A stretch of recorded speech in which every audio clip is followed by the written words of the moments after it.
relógio Rolex ou Revolução? Olá, Orlando! Não esperava uma resposta tão rápida, já que eu receber um e-mail do site informando-me de que 1074 cartas estavam à espera de respostas. Eita, fui privilegiada, não fui? Que pena que você não pode me mandar para a fogueira, não é? E nem pense que Deus o fará, a não ser que ele seja tão cruel quanto você. E minha fé duvida muito disso. Bom, em primeiro lugar, vamos falar do Rolex. Afinal, em sua resposta, você se referiu a tal relógio umas 13 vezes. Será que errei nos números de novo? Pois é, você, sendo tão inteligente, não entendeu absolutamente nada do que eu disse. Meu amigo, eu não preciso de Rolex. O que eu quis dizer foi que diante de uma situação como a que Che estava vivendo, traído, sozinho, doente, eu teria vendido o Rolex, comprado passagens de volta para a Argentina e, nesse caso, desistido da revolução. Mas não dos ideais, não de uma nova luta. Você disse que sou uma pessoa contraditória. Percebi contradições em você. Primeiro, não entendi a associação que você fez entre ter um Rolex e ser uma boa professora. Cuidado com suas concepções capitalistas. Segunda contradição. Um dos pecados capitais é a ira, não é? Percebi muita ira na tua resposta. Não tenha ódio, irmão, nem de mim, nem de Che. Afinal, o bom católico perdoa, não é? Ou será que não? Outra contradição. Você disse que não sei ler, nem escrever e nem pensar. Poxa! E respondeu minha carta tão rápido e longamente. Que é isso, camarada? Perdendo suas rezas para responder aos ateus? Outra contradição. Coitadinho, sofria de asma. Ironizando a doença das pessoas, católico Orlando. Bom, que alívio sua carta me trouxe. Que alívio saber que homens como você não são camaradas. Não reze por mim, jamais, pois o Deus verdadeiro não perde tempo com asneiras. Tenha uma boa vida e reze sim para encontrar a luz, não na igreja, mas em você mesmo. Talvez você encontre alguma coisa ainda. Um desafio. Se você publicar a tua resposta, Rolex ou Revolução, no site, publique também essa minha resposta. Caso contrário, você não passa de um covarde.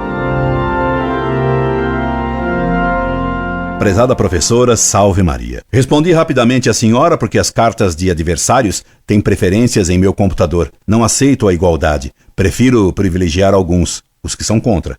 Gosto de duelar. As cartas de inimigos doutrinários são muito mais divertidas. A sua me divertiu muito. Depois a senhora é minha colega. A senhora é professora como eu. Privilégio de classe. A senhora se engana completamente pensando que eu a queimaria numa fogueira. Nem que eu fosse inquisidor da Idade Média e a senhora me caísse nas mãos com essas ideias, essa pena seria justa para a senhora. A senhora deve se lembrar vagamente que Nosso Senhor disse de certas pessoas: Pai, perdoai-lhes porque eles não sabem o que fazem. Felizmente a senhora professora é herege só materialmente por repetição, por papagaice, repetindo slogans sem saber bem o que diz.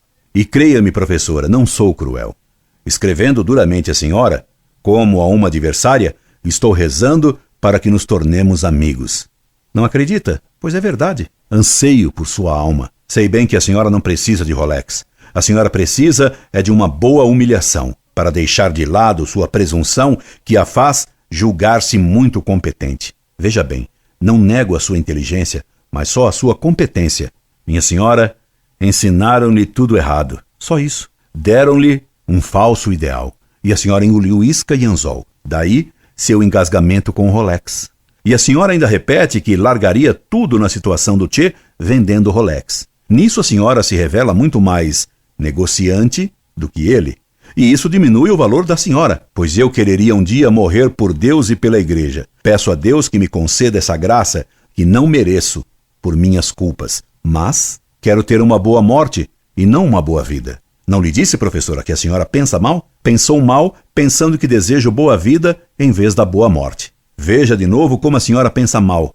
A senhora me diz: percebi contradições em você. Primeiro, não entendi a associação que você fez entre ter um Rolex e ser uma boa professora. Se a senhora não entendeu o que eu disse, como diz então que eu me contradisse? e sua besteira me serve de mousse, pois já lhe disse que duelar, mamus. Vou acabar por fazer-lhe uma balada. Quer mais uma prova de que a senhora não sabe pensar bem? Sou paciente e sa mamus. A senhora me diz: percebi muita ira na tua resposta. Não tenha ódio, irmão.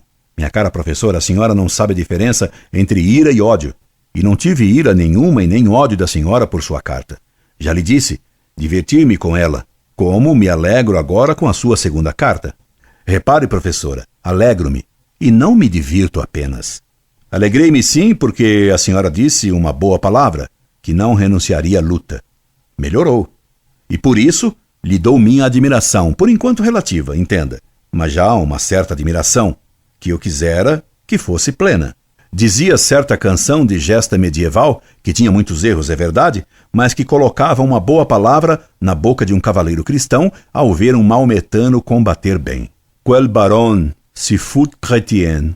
Vendo-a dizer que não renunciaria à luta, tive vontade de exclamar eu também: meu Deus, alma um tanto valente. Quão bom seria, se ela fosse católica, para ser plena e retamente valente. A senhora me chamou de irmão. Nós não o somos, não. Pense bem, para sermos irmãos, deveríamos ter o mesmo pai, e a senhora renegou a Deus Pai ao renegar a fé, ao aceitar o marxismo, ao dizer que a Igreja Católica é só a minha igreja, não a sua. Como quisera eu, então, que ela fosse de novo e verdadeiramente a sua igreja também. Então sim, eu a chamaria de minha irmã, pois teríamos o mesmo Deus como nosso pai e a mesma igreja como nossa mãe. Um bom católico perdoa, sim, quando o ofensor pede perdão. Essa é a condição prévia. Se não, não. Enquanto a senhora não pedir a Deus perdão pelas coisas péssimas que escreve e que julga pensar, não posso perdoá-la, não, embora eu queira fazê-lo se houver arrependimento. Caso contrário, não.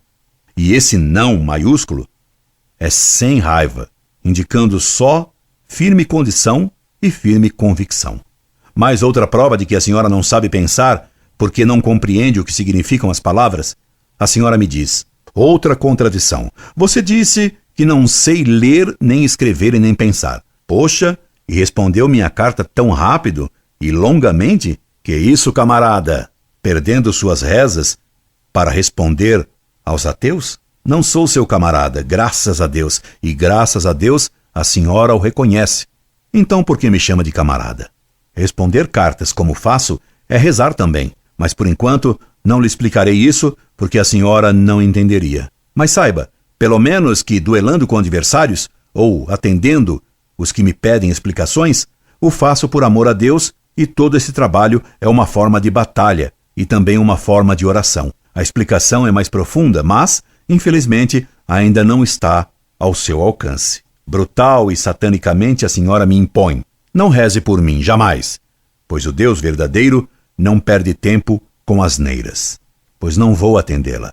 Vou rezar pela senhora. Nosso Senhor morreu também pela senhora, embora a senhora possa achar que rezar pela senhora seja uma asneira. E é evidente que publicarei sua carta no site, por duas razões. Primeira, pois ela prova como os comunistas, como a senhora professora, normalmente não sabem pensar. Segunda, pois ela vai motivar muitas pessoas a rezarem pela senhora. Por isso, fico aguardando uma sua futura carta anunciando-me sua conversão. Se Deus quiser, ela virá um dia. Um dia, se Deus quiser, vamos rezar juntos. E então, poderei chamá-la de minha irmã.